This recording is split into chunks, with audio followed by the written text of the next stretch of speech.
what is IoT? What is the Internet of Things?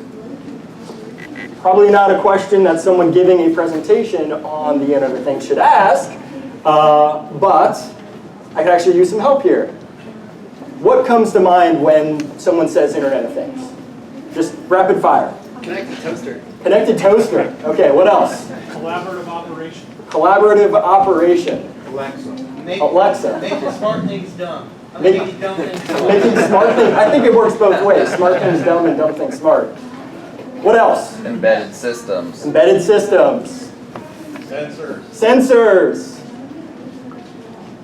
Come on, let's go, let's go. Nest. Nest. Connectivity. Connectivity.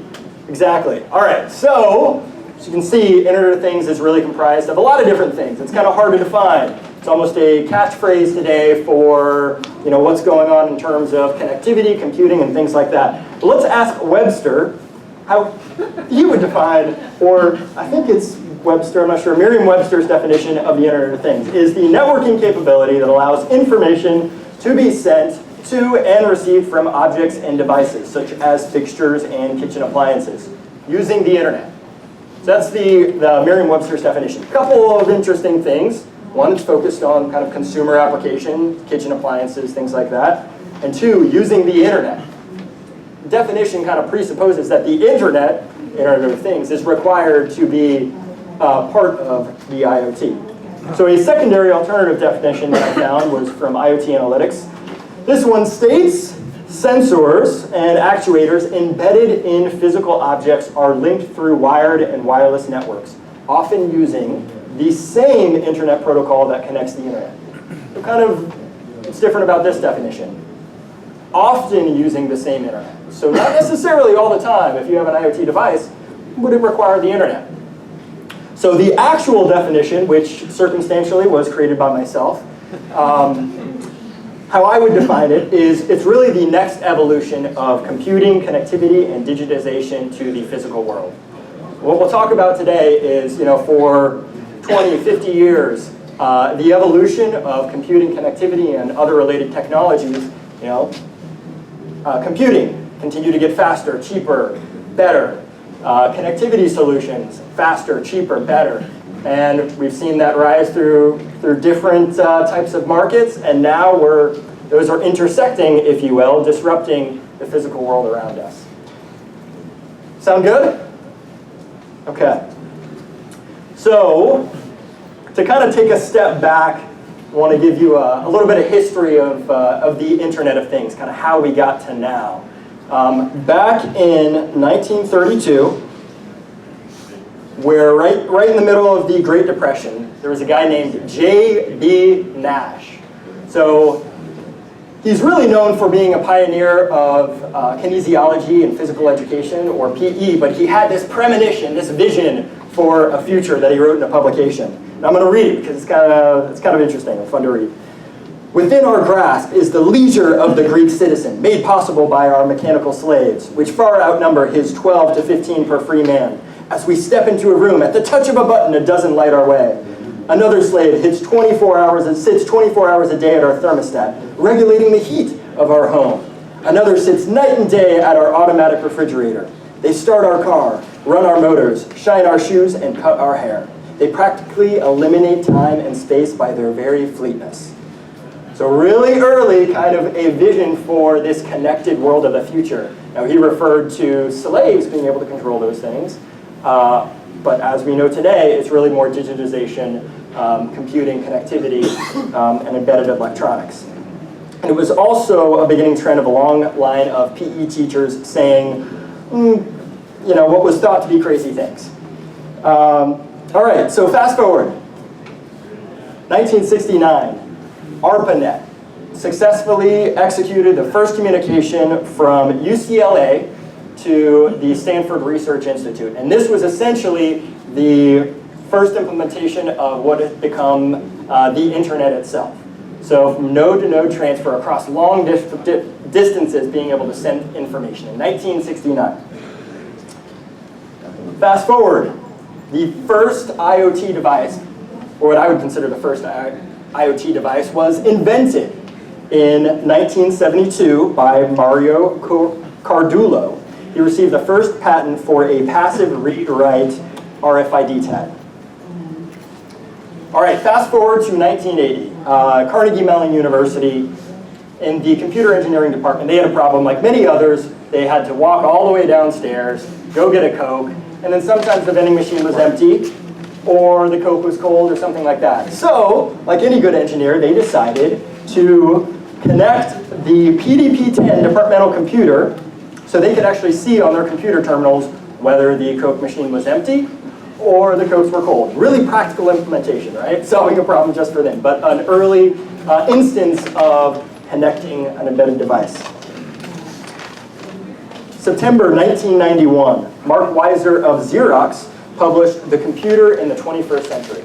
This is kind of some of the first time that you started to see, okay, early onset of internet, early onset of computing taking shape, but some kind of words that were resonating as that vision that J.B. Nash had way back in 1932 was starting to come to fruition.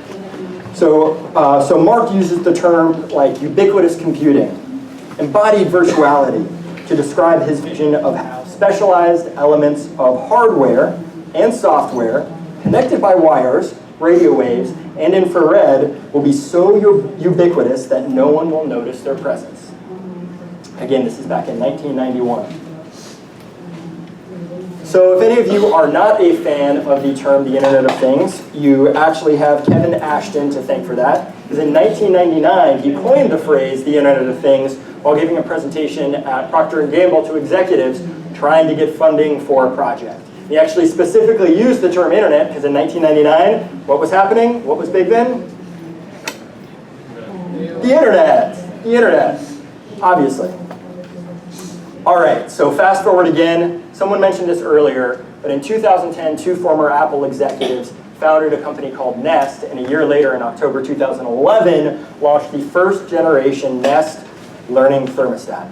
And by all considerations, well, at least I would consider this to be the first successful IoT consumer product. It was sold to Google in 2014 for $3.2 billion. So some interesting milestones in terms of our history, but what about the impact? What about the numbers? Let's dive into that a little bit more now. All right, so we're going to backtrack a little bit. It's 2005. Personal computers have now become readily available to millions of people across the world. By 2005, there were 800 million PCs in use. What was interesting is you see kind of, this was a forecast from back then. The blue dots represent where we were in about 2005, but there's this expectation of this kind of plateau. Something happened in 2007. If you think about computing, personal computers, what changed? What came next? iPhone. 2007, the iPhone was introduced. That 800 million connected devices, personal computers, grew to 3.4 billion in 2013. 800 million PCs were starting to level off. Well, let's just throw mobile computing, iPhones, smartphones, tablets, etc. into the mix, and the number of connected devices just increased again exponentially. Right? 3.4 billion in 2013. Does anybody know what happened in around 2015, given different estimates? The number of connected devices actually outweighed the population. So not necessarily that everyone had a connected device, but people were having more than one connected device. For the first time, there was enough, at least, to cover the 7 billion plus people that were around at that time. So what happened next? Fast forward to today and the Internet of Things. There's a number of different estimates, but it ranges between 10 to 30 billion Internet of Things devices today. 10 to 30 billion. So just 5 years ago, we were talking about 3.4 billion connected devices. Now we're at 10 to 30 billion. Fast forward 2 years from now to 2020, 50 billion connected devices. 50 billion connected devices. And again, forecast range, it could be 30 billion, could be 50 billion, but huge, huge numbers in terms of the pervasiveness of computing and connectivity throughout our world.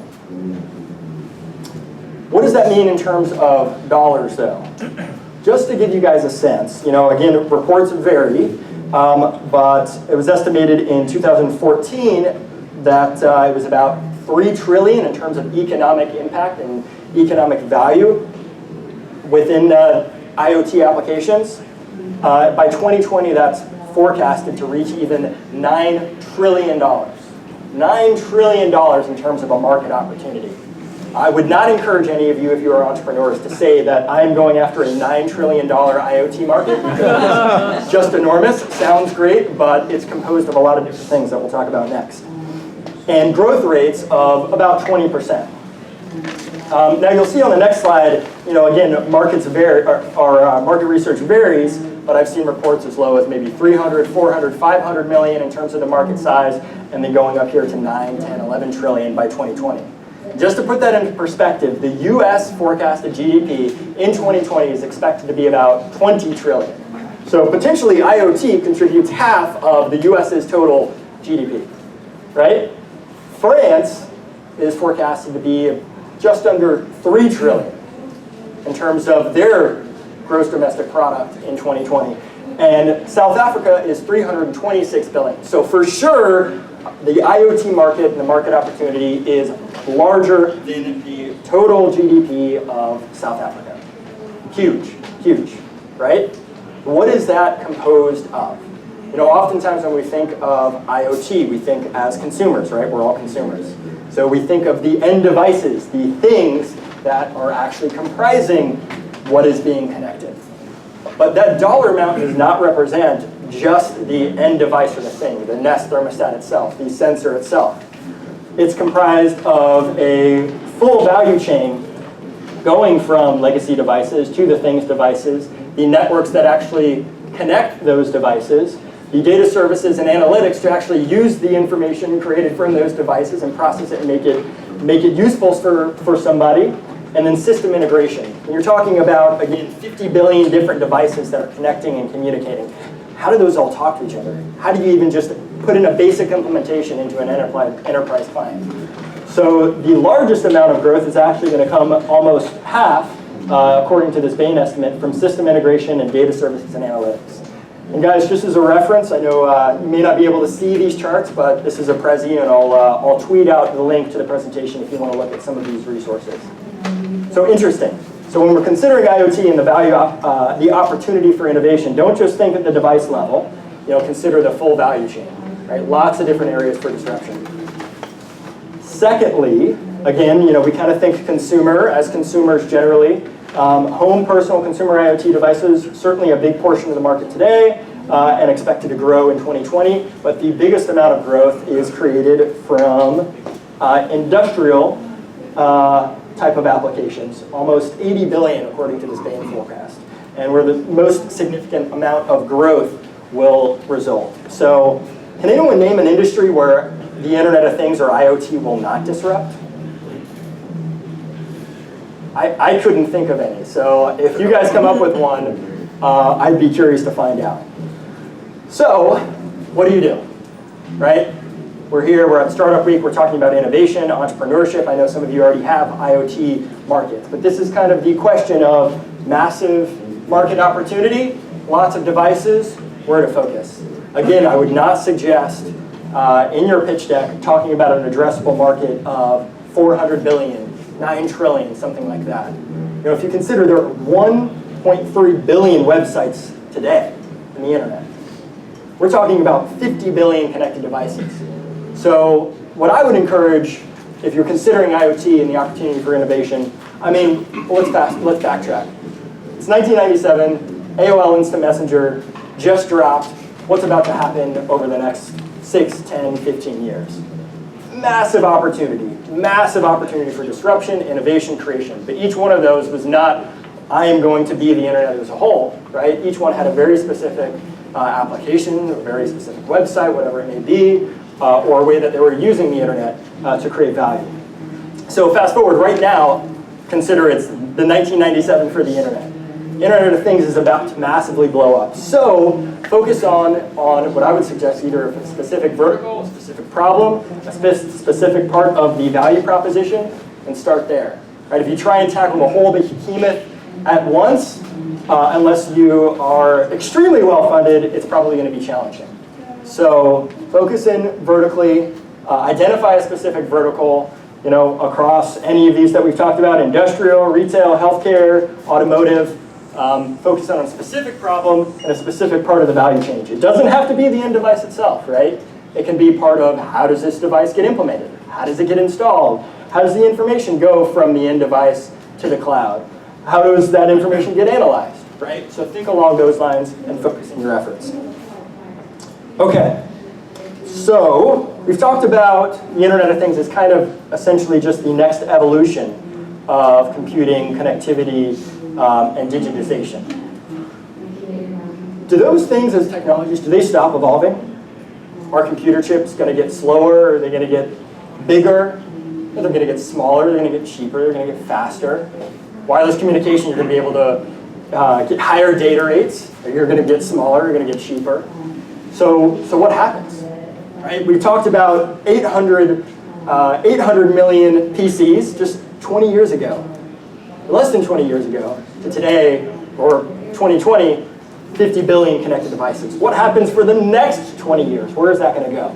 Right? As chips become smaller, as connectivity becomes more powerful, what I think we'll see is, we've gone from wide area networks to local area networks, and now even personal area networks.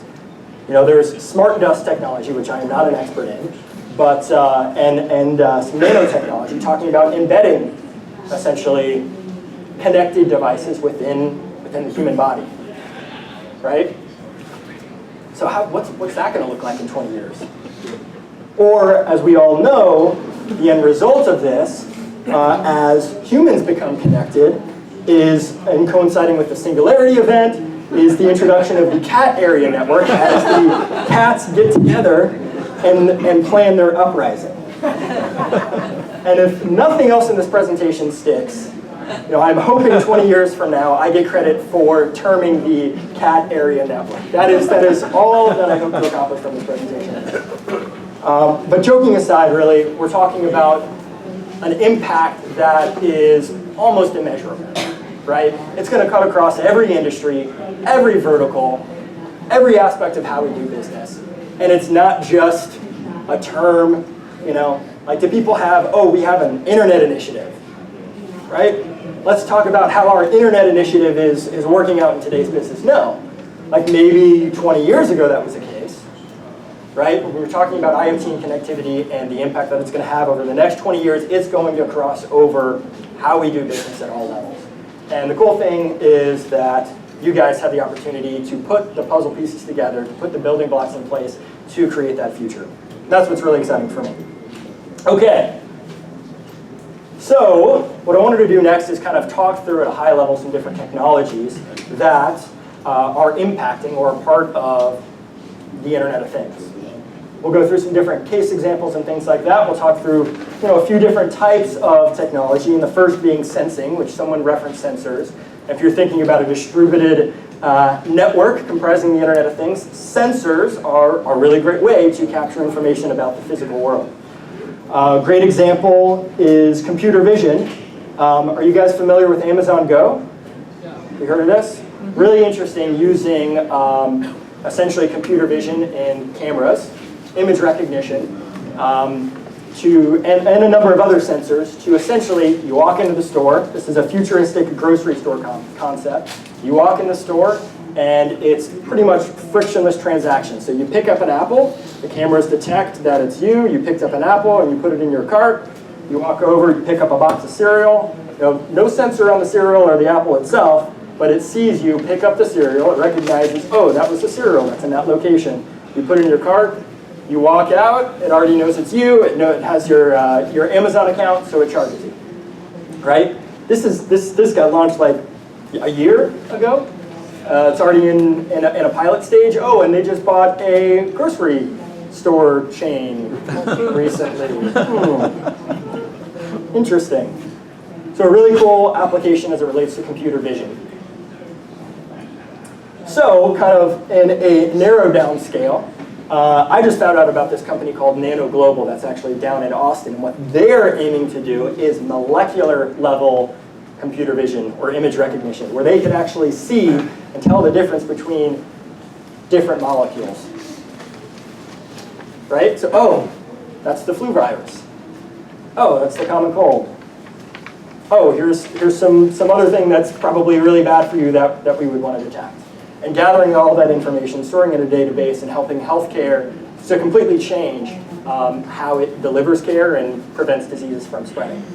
So really, really interesting stuff. They're actually working with ARM, developing an SoC, have big plans here, a little bit futuristic, but you can see how that can kind of get narrowed down into a smaller scale as well. But sensors don't have to be kind of crazy, revolutionary like that. You know, there are millions of different types of sensors, analog, digital, to sense a number of different things, whether it's temperature, time, humidity, movement, you know, location with GPS. This is an example. Are you guys familiar with NoiseAware? They're a local startup, so we got to give some local DFW love. So NoiseAware has a hardware product. You can't really see it, but it plugs into a wall. And it's essentially just has a sound sensor, an audio sensor, coupled with Wi-Fi connectivity. And they actually provide a service. So the hardware is just a small part of what they do. It's really enabled by providing the service that they provide to HomeAway, Airbnb, essentially property renters, so they can essentially monitor their property and make sure no one's having a crazy party over the weekend while they're in their house, and can prevent that from happening. So, you know, it doesn't have to be the craziest technology. It's really about identifying a problem, right? Specific service that you can implement and tackle. All right, so let's cover some other technologies. Wireless connectivity. You know, when we're talking about computing, connectivity is certainly a big part of IoT applications. So 5G, you know, I am certainly not an expert in 5G, but what I can say is, you know, 5G aims to essentially be the next generation of cellular technology, but it's a little bit different than what we consider the infrastructure and the architecture of 4G. So, namely, I'm just going to make sure I have the stats right. So the target for 5G, what they're aiming to accomplish, and there's a number of different technologies that are being made, or thoughts about how this is actually going to be deployed that big telecom providers are working on right now. But the target is to increase speed to 20 gigabits per second. 20 gigabits per second implemented over a cellular-like network. Reduce latency to 1 millisecond. And it also aims to increase the number of devices that can be connected to that network, or one part of the network. It's more of a distributed node network rather than like a big tower. So they want to increase the number of things that connect to the 5G infrastructure, namely for IoT applications. So if you guys are thinking about 5G, don't consider, okay, there's these big towers that are broadcasting out or have connectivity over a wide area. It's really about kind of creating local pockets and kind of a node-based system of these local pockets, providing 5G access that can connect to a number of different devices. So certain providers like Comcast are experimenting with taking your set-top boxes and turning those into 5G access points. Really, having a number of these different things available and altering how they would deliver content to your home. Or if you have public spaces like a park or like a key piece of city infrastructure, having kind of these hotspots in a local area where there's 5G access points to allow for other types of IoT applications to take place. How are we doing on time? 10:35. Perfect, perfect. All right, so another interesting wireless technology is LoRa. So what happens when you're in the middle of Australia? There's no cellular, there's no Wi-Fi, can't get a signal out there, but there's an application where you would want to connect something, right? What happens when you have an application that you need to install this, let's say, in some piece of industrial oil refining equipment, and it's got to last for like 30 years, but there's no power available. You can only run on a battery, right? LoRa is a wireless, essentially, protocol that allows for connectivity along in those situations where you have extremely low power applications and very high distances when you want to connect. So it's a low power wide area network, and data rates can range between 0.3 kilobits per second, and if it depends on how much battery you want to consume, but it could go up to 50 kilobits per second. All right, so the next wireless technology that I want to cover is something near and dear to my own heart, since at ilumi this is a lot of what we do, and it's Bluetooth. So Bluetooth, interestingly, is kind of the most pervasive wireless technology available today, because it was in all of those laptops, those personal computers, it was in all of those mobile devices that we talked about. So it makes it a great type of solution when you're considering how someone installs it, because you already have a mobile device that has Bluetooth on it where you can install a connected device. You can also do some interesting things with Bluetooth along those lines too, like location services, being able to track assets as they move around a space based off of the wireless signature. But there's two big things that have happened to Bluetooth over the past year that really open it up for IoT applications. And a lot of times people confuse these, they think they're the same thing, but it's really two different parts of the Bluetooth Standard Industry Group's evolution of their protocol. The first is Bluetooth Mesh, which was introduced about summer of last year for the first time.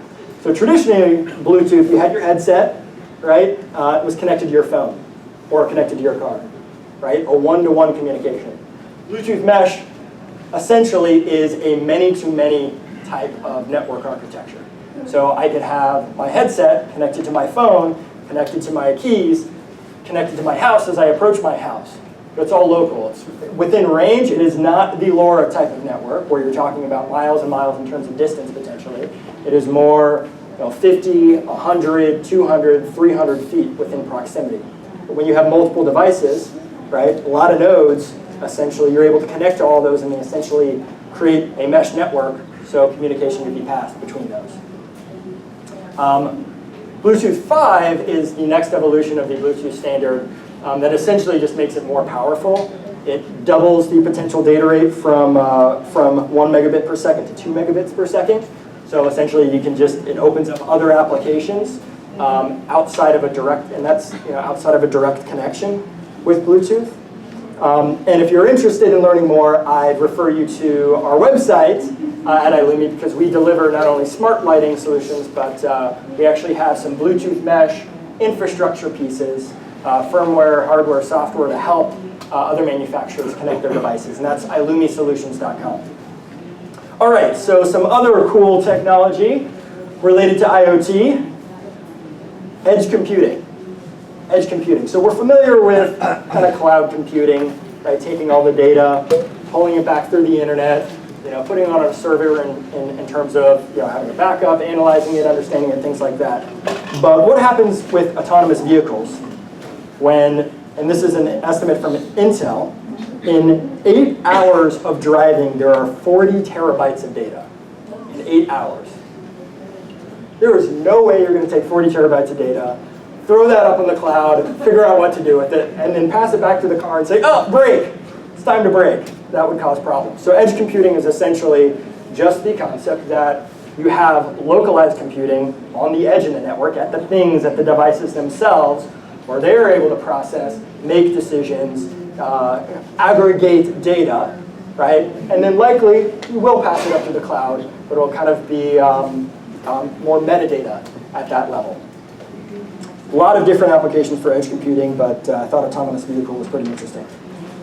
So cloud computing, yes, it is still a thing, but it's kind of evolved into artificial intelligence layered on top of a cloud computing type of offering. And even artificial intelligence.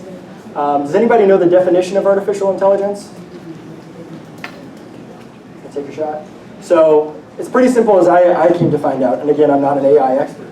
But it essentially means anything that a computer historically couldn't do in terms of processing capability that human intelligence is required to do, right?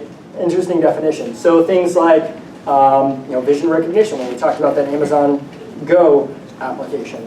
Things like voice recognition, so the connected home, voice assistants like Google Home, Amazon Alexa, things like that. It's an interesting term because computers are now doing these things, So is it really something that they couldn't do by definition? So recently, terms like machine learning or deep learning have become more prevalent as well, and it kind of talks about more how that cloud computing happens. So machine learning, just to give you the definition, is a field of computer science that gives computer systems the ability to learn, i.e. progressively improve performance on a specific task, with data without being explicitly programmed. So as example, if you ask Google Home, hey Google Home, play Raffi.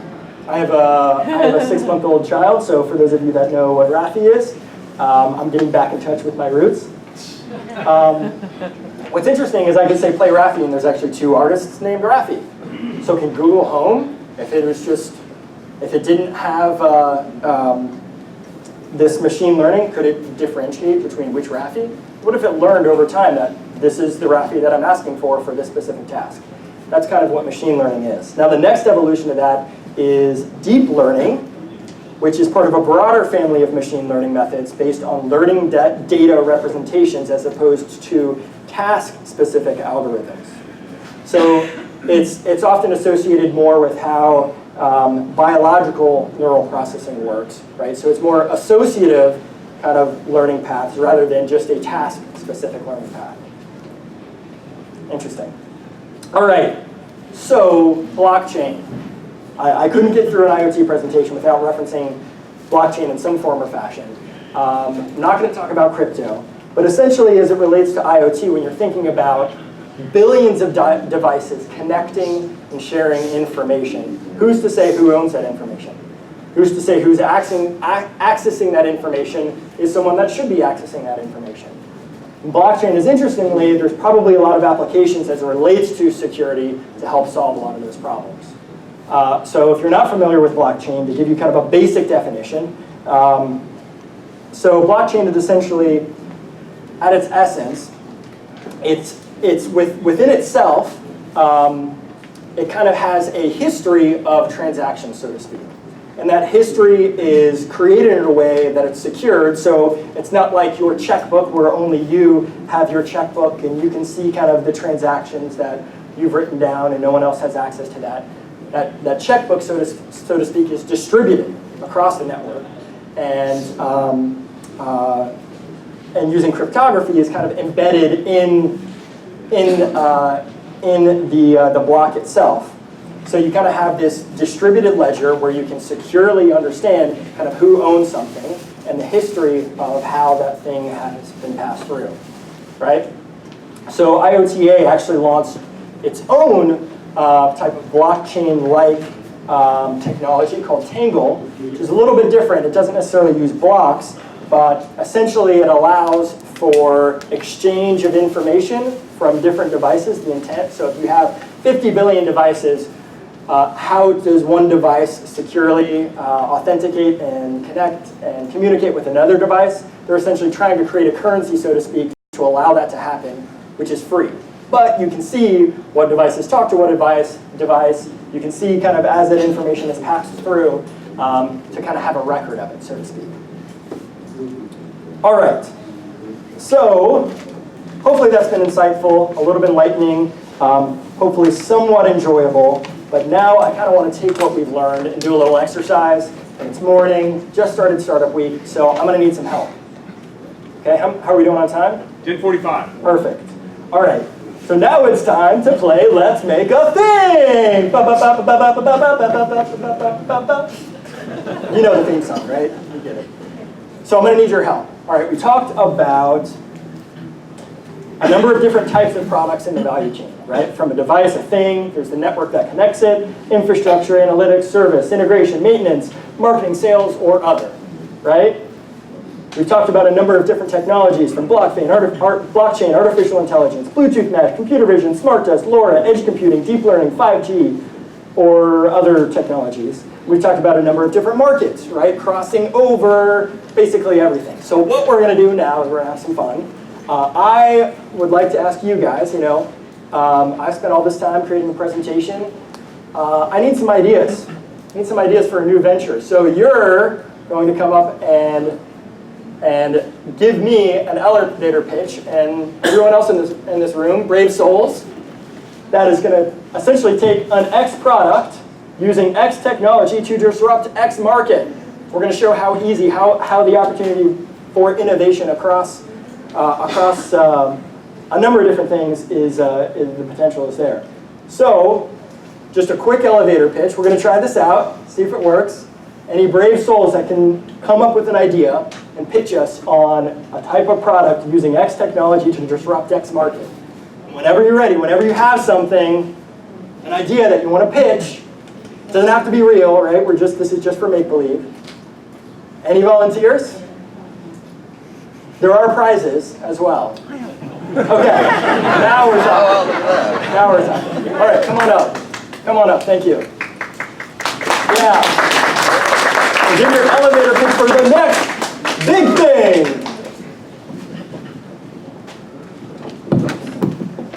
All right. Thanks, Robin. You're welcome. Thanks. My idea is to have some sort of device that's going to use artificial intelligence and perhaps the Bluetooth mesh to go into people's homes to keep an eye on seniors that they're taking their medications if they should fall, and report back to someone who can help them. Perfect. Perfect. A device using artificial intelligence coupled with Bluetooth mesh to disrupt senior living healthcare at home. Beautiful. Funded? We're going to fund it? I don't know. We'll see. Thank you. All right. Any other ideas? Who wants to share? Robbins, don't go too far. Yes, sir. Thank you. Let's give him a round of applause. Come on up to the stage.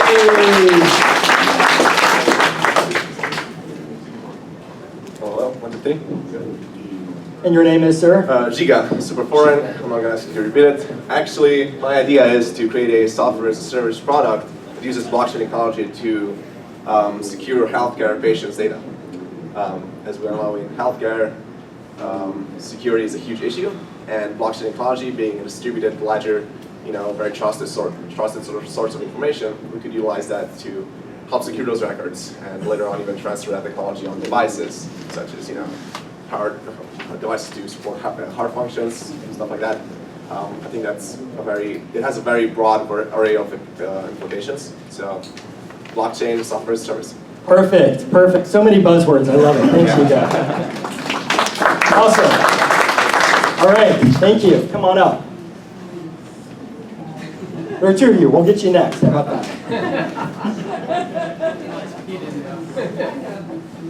Hi, I'm Bob Ledges. Hey, Bob. What do you got for Let's Make a Thing? Well, my idea is not just a thing, but it's an enabling technology. One thing that all these things have in common is there's a lot of them. There's a lot of opportunities. And how do you have like a Lego-like way to assemble the things that you want to build that can collaboratively work together as a system? So so what you really need is a method of operation as an enabling technology that allows you to automatically build the semiconductor devices or the board level products to allow this stuff to come together. And be able to do it, let's say, through a web browser interface. Go to concept to full chip implementation and to push up a button in a matter of hours instead of spending man months or man weeks, to implement those things. And that we can do that today. So automation of the development of System IoT. design automation. System design automation. So check out concertal.com. Okay, so this is a real thing. This is my real pitch. This is a real thing. This isn't just pretend. It is. Awesome. And what's difficult is how do you, the master-slave relationship of how these things are going to work in the field together. Yep. I mean, there's a lot of problems there. How do you Absolutely. solve those issues? Interesting. And so you have to rethink how things interoperate together. Interesting. Awesome. Well, thank you, Bob. Appreciate it. All right. Proudly wearing your Michigan sweater. What's your name? Raina. Raina. Yes. Come up onto the stage of Let's Make a Thing. I'm excited about this one. I'm going to develop a nanobot. Okay, it's a nanotechnology that embeds into your body, and it can search around. It has vision capability, so you can actually see and detect any type of tumors or anything within the body. It'll analyze it and also deliver the medication, the right medication to combat that Love it. disease. Love it. Awesome. Thank you. Thank you. All right. Well, I appreciate it, everyone. Hopefully that was a little fun exercise. Just a little bit of ideation. Some of those seem a little bit more real than just ideas. But if any of them work, I have a blockchain ledger that now shows that I own 10% of all of your ideas. So just so you know. But I appreciate it. Let's give a round of applause to those that had the courage to come up on stage. I appreciate it. I've got some prizes for you, and guess what? They're ilumi smart bulbs. So I'll pass those out afterwards. How are we doing on time? 10:50. Cool. So a little bit of time for Q&A. Any questions? Yes, sir. You have to speak up as well. One of the biggest problems is cybersecurity. So you call to let your plumber in the front door and turn off the alarm, and that same capability allows a hacker to get into your system, but worse yet, get into your financial records. And that's a current concern, and your thoughts would be appreciated, or someone's thoughts. I agree.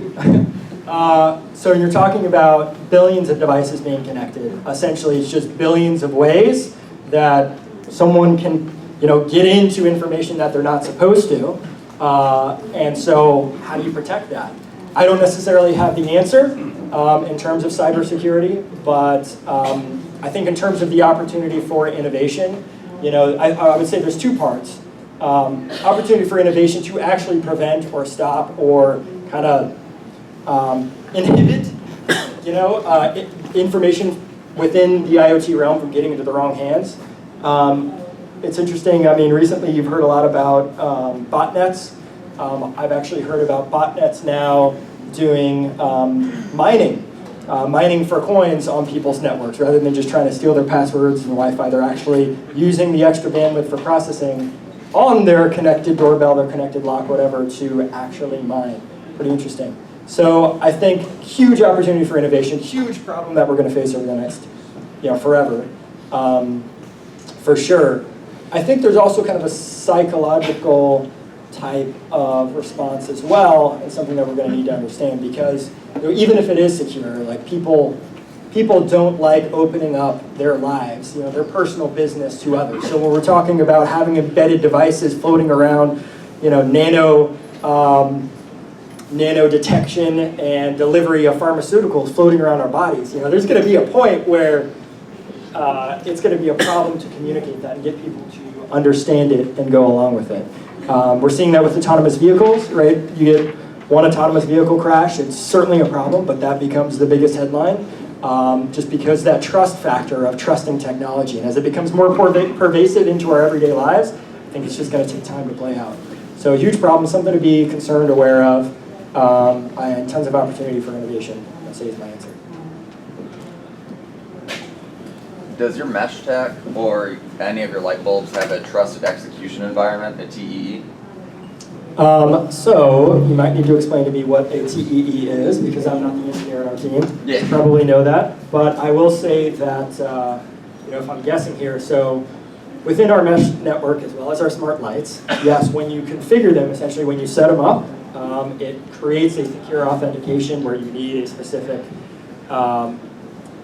access in order to control, connect, communicate with them. So there is a barrier. Whether that is exactly what you were saying, I am not sure.